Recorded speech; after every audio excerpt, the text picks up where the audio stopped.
by faith, by works. Wait a minute, that's an odd term. The Bible talks about justification by faith. Paul talks about that all the time. You're justified by faith, justified by faith alone. You're justified by faith apart from works, because he's talking about going to heaven.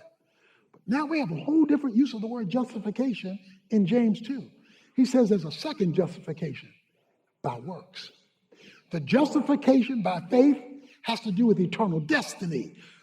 The justification by works has to do with God's intervention in history, in your life, in our lives, in our circumstances, in our prayers answered, in the power given, in the victory over, in the deliverances, in the circumstances of life. That has to come because you're declared righteous by your work, not by your belief system.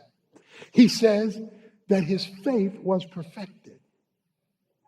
The word perfected means matured. It developed. His faith grew. You don't grow faith by looking for faith. You grow faith by doing the work.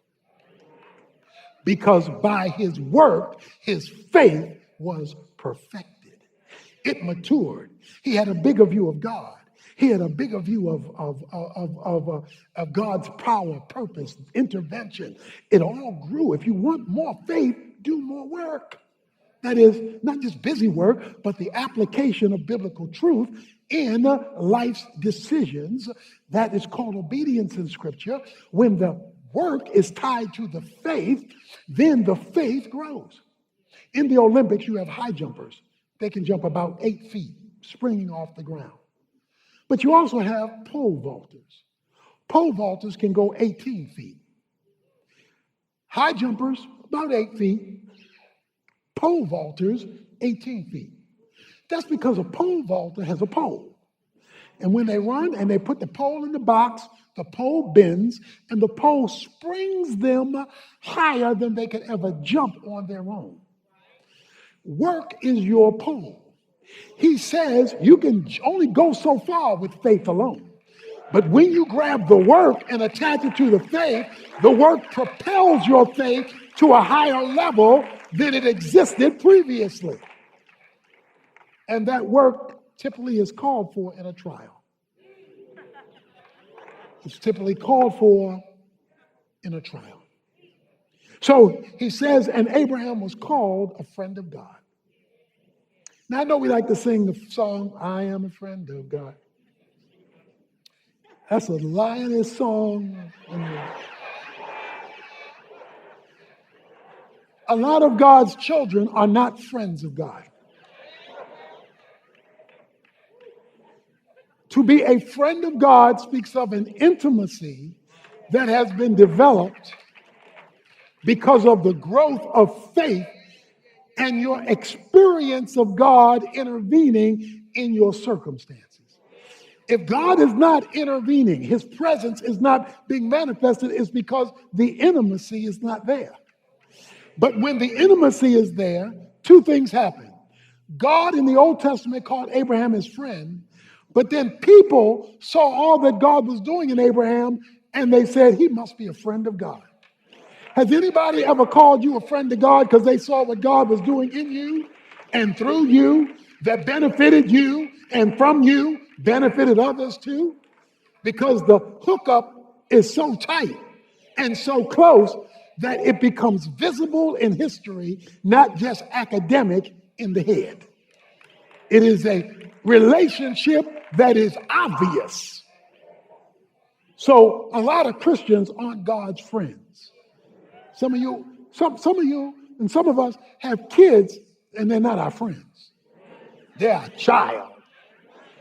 But we're not close to them. We don't have that kind of connection to them. So he says, no, Abraham passed the test and he got a deeper experience in history of God's reality in his life because his faith produced work. He then goes to a female illustration. In the same way, was not Rahab the harlot also justified by works when she received the messengers and sent them out by another way? He says, was not Rahab the harlot justified by works. When she received the spies and turned them out another way, okay? So you all remember the biblical story, Joshua fit the battle of Jericho, okay? So in the book of Joshua, God tells Joshua to go to this pagan city and he's going to judge it. So they sent in a couple of spies to spy out the land. Rahab lived in the red light district. Wherever you see Rahab's name in the New Testament, her occupation is always attached to it. When the spies came, they thought the red light district would be a good place not to be detected. Christians would have had a hard problem with them spies. But they go to the red light district figuring this way. Rahab, the madam of the house, decides, she tells them, I have heard about your God. And I heard what he's been doing. And I believe in your God. She had a belief system. So she took them in by faith. The authorities discovered that the spies were at Rahab's crib. They discovered that the spies were at her house, or at least the thought was that they are there, and came knocking on Rahab's door. Rahab, we heard that the spies are here from Israel. Is that true?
She said, absolutely not. She lied. Now, parenthesis, because I know what you're saying. Does that mean it's okay to lie? Sometimes.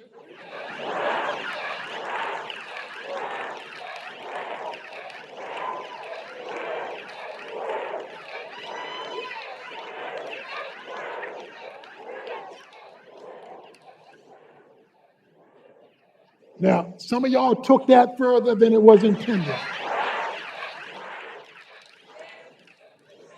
The one time it is okay to lie is when you're faced with two sins. And you have to make a choice because either choice is a sin. So you make the choice where God will get the greatest glory. She believed that it would be better to spare the life of the spies than to turn them over. So she lied. And she not only lied, but then she sent them out, the verse says, another way. So the authorities were coming in this door. She let them out of that window through the scarlet thread and let them escape. But on their way out of Dodge, they said, because you have done this, your work. When we first showed up, you told us you believed. But because of what you just did, your work, you gather all of your family, you bring them into your house, and when we shut this mama down, you and everybody in your house will be spared. Now, there is a statement about her house that's in the story in Joshua that is easy to miss. It says her house was embedded in the wall.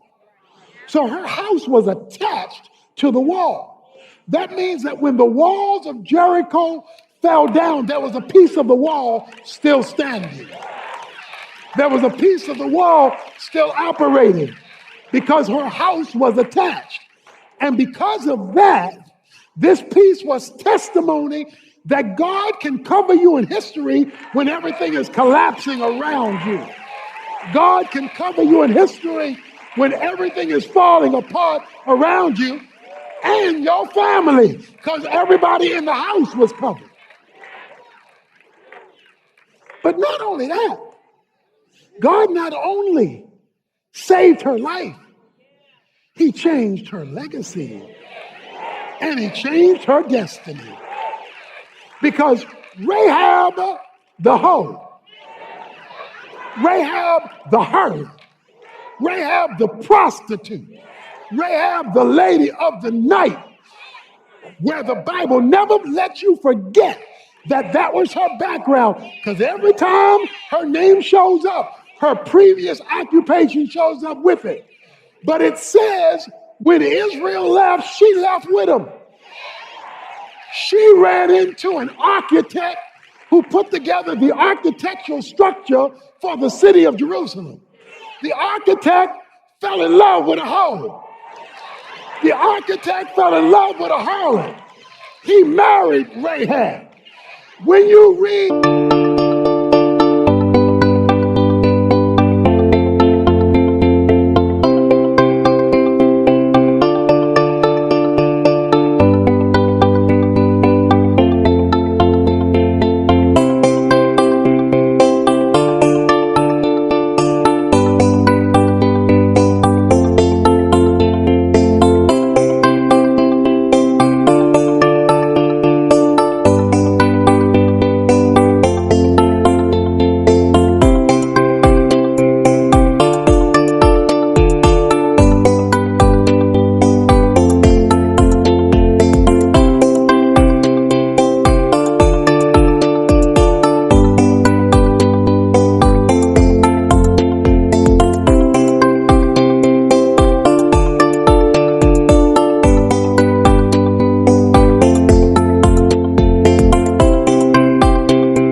Matthew chapter 1, and it's telling you the genealogy of Jesus Christ.